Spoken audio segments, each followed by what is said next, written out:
Hey, I'm Luke. And I'm David. We are Otherkin, and you're on IndieBuddie.com.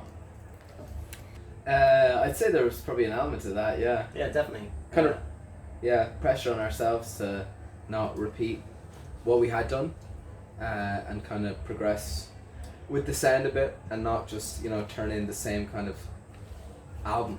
Yeah, I think again. it would have been very easy for us to just do the same thing again, and we didn't want to do that, so Yeah. we wanted to sort of push ourselves, see how far we could go. Yeah, and make something a bit different too than what we had done.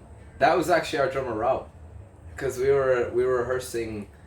The way it kind of started was the very first riff in the song, the real like digga digga digga digga digga digga. I played that in rehearsal, and then there was like talk about it should go to a different thing, and we were like, well, what do we go to?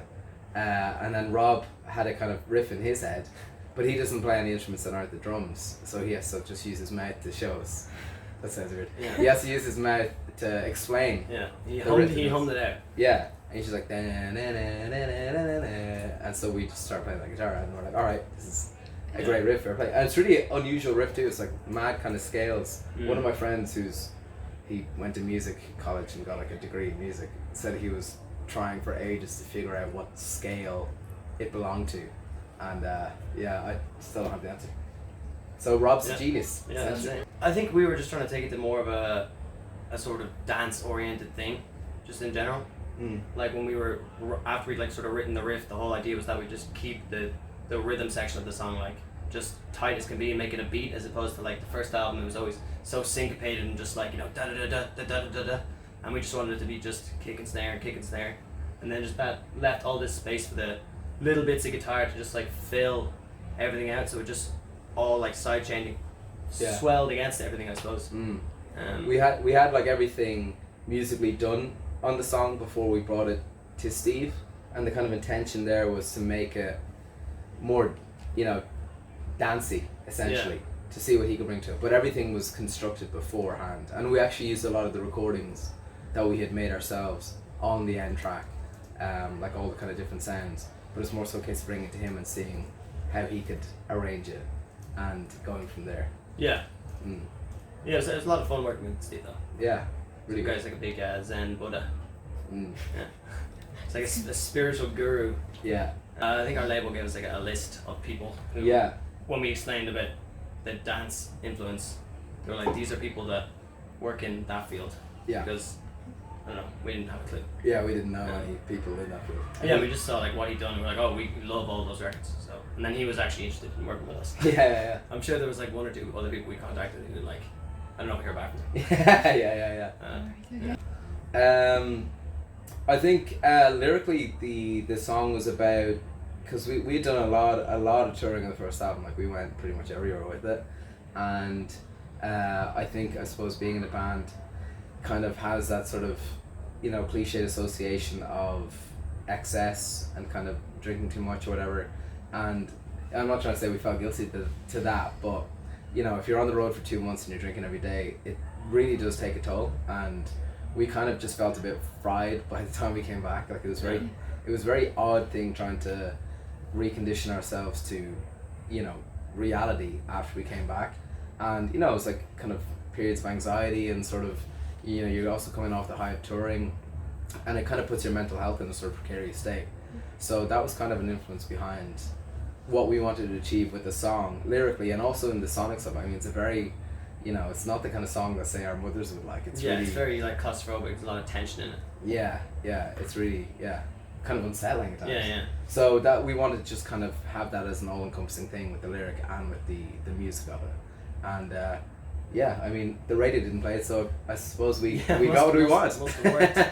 Well, it's basically kind of the like brassy synth preset that Rocky would have used, or when we sent it to our manager initially, he was like, the final countdown. There was like a fine line in there between like, even in the very early stages of like the riff, because Luke had like the piano riff, and it was like that, and there was one other idea that we haven't released yet that were sort of the inspiration for this dancier thing. Those two ideas came because we'd been doing so much different types of writing for different types of music, and then like when they came out, we're like, oh, they sort of pushed the dance thing, which then Tombstone came after that. Yeah. But there was a fine line between like the final countdown and the What we actual got. tone Yeah, we ended yeah. up with. So yeah, there were periods where people were hearing the same notes, but it was like the tone was just not right, and it just made such a difference. Yeah. Yeah. That's, I think it's something we also spent a lot of time on when we with Steve, was kind of making sure the synth wasn't too 80s kind of, not necessarily power ballady, but like glam Pastiche hair sorta. metal. Yeah. Like we wanted to sound quite, using 80s synths, but make it sound quite futuristic, which I think we kind of managed to get there in the end. Yeah, Blade Runner, not Wham. You know. yeah. Although we do Wham love are Wham. great though. We love Wham. It was like tough. Well, it took a lot of time for us to, because we were obviously new to kind of synths as well. I mean, we played them when we were younger and whatnot, but we never had used them for recording and for writing songs. So it kind of took us a while to find our feet and make sure that we were making sounds that didn't sound, ridiculous or pastiche, as Dave It was was saying. like very easy to just fall into like using like very sort of generic tones, because we were like, I mean, I don't think anyone had really worked with synths for like years. Like Yeah. I had like a microchord like for when I was a teenager, and then sold it like many years ago. Mm. And it was just like trying to get back in the swing of things and like get our whole head around it. Yeah. Because it's just a different way of writing, I suppose. Certainly, yeah. I think lyrically, I kind of wanted to write more so story lyrics, and I hadn't really done. Well, I did that once or twice on the first album, but I kind of wanted to branch out more so into that. And kind of at the time I was writing the lyric, it was kind of really in the when the Me Too movement was really kind of at the forefront of the media. So that was just kind of in my mind, and that was kind of the influence behind it, like trying to write something about sexual assault that wasn't just really garish and insensitive, but and have a story behind it too, which is tricky terrain, I think, to write about, and I don't know if I did it well, but that was just the inspiration behind it, really. That was sort of just we'd done a lot of individual writing, and when we wrote Tombstone, that was like the last riff that came from like writing in the room, because we had struggled with like just sort of writing it, like it just sounded so much like the first album again, and then we all just went our separate ways, like not like we were still seeing each other at the weekend, but, like yeah. So yeah, I had this idea that was just like a real dun, like just like sort of pushed in that whole claustrophobia of the Tombstone thing, just going down the dance route, and then we matched that with a riff Connor had. So we put these two ideas together, and then we just started to work on it like in Logic, like in the DAW. So we were just writing for the sake of building the song. So we got to a point where it's just like whatever came went on the track. It's like Luke had this like descending like 70s, glam sort of piano. Yeah. It just ended up like dun dun dun dun. And then like the obnoxious like harmonies were like, okay, well this sounds cool to us. yeah. Said to our Will master, anyone like this? What do you think of this? Yeah, I mean, we just sort of threw out the rule book and just said, okay, well, if we can write it, we can record it, and then if we don't like something, we can just take it off the track. Why don't we try like 10 other things? Yeah. And after a while, we just had to say, all right, that's the song.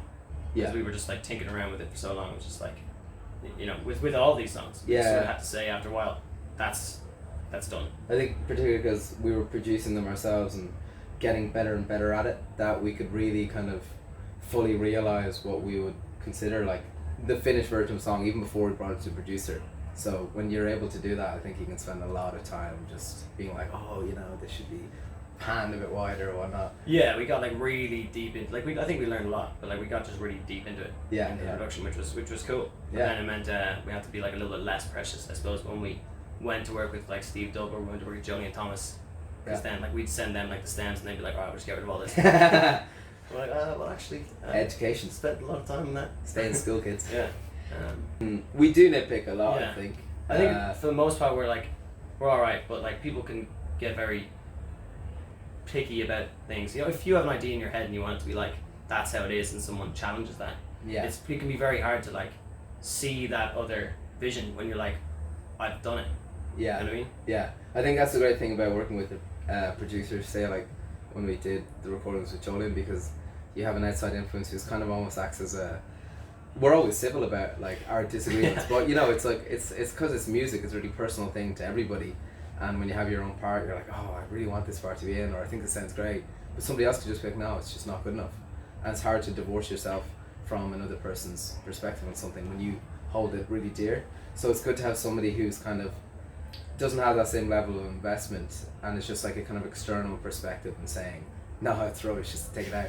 And it's really great because like when we were working with Julian, he'd be like we had one song that was maybe about 5.5 minutes or even longer, because it had this big intro. We're like, yeah, the intro's really cool, it's really, builds a lot of tension. And he was like, yeah, but if you're like, I shouldn't do his accent, but he was like, yeah, but if if that part's not gonna be the radio, why don't you just take it out? And we're like, yeah, I suppose we could take it out. Yeah. And made the song like 2 minutes shorter, and it was better. I think we're going to play the intro tonight, but yeah, so you can be the judge. Yeah, but no, it's like, he just made he's like, just write the single, Yeah. Like he sort of wrote the song, that's cool, but now let's just write the single. Yeah. And sometimes like that, that's good to be done, but there'll be like certain tracks when we do an album that'll be like definitely be longer, because there'll be more space for that kind of, stuff. Crack. Crack on an album versus the minute we're just sort of putting out singles, so it's. Yeah. Yeah, I mean, we definitely are. That's what we're kind of like working towards. We don't have it recorded yet, let's say, but I mean, ever since we finished the last album, we've just been writing a lot of songs with a view to doing the second album. Mm-hmm. So it'll definitely be soon, and we have a lot done for it, but we don't have like a date or anything like that. There's a lot of songs, I think, right now. Yeah. It's like, so we're not 100% sure on like what will and won't make the cut, and there's definitely still songs to be written, but I'm not sure. I think, some of it will definitely like continue down that path. It's not going to be like complete 180. Yeah. I think what's great is that I think more so than we've ever been, we're just writing loads of songs all the time. Like even before we did the first album, which is kind of when you'd expect a band to be writing the most amount of songs. Yeah. But we just kind of have just written so much material that there'll definitely be like a whittling down process. And like, okay. And different varieties and styles of songs that we need to kind of bring together and like, okay, this will be makes sense. Yeah, exactly. I would probably say All That Remains won't be the same. Would be What Our Children. Yeah. Just I think it like sort of bridges the gap between, the sort of darker end of what we did. Like a lot of people put like, we even asked like, what songs should we play tonight? And a few people were like, you should play Enabler, So Yeah, I Know, and All Your New Stuff. Yeah. So the sort of that darker aspect of the first album that like. Then All That Remains bridges what I think is coming next in myself. So that's what I'd show them. My answer is his answer. Yeah. Yeah, I know.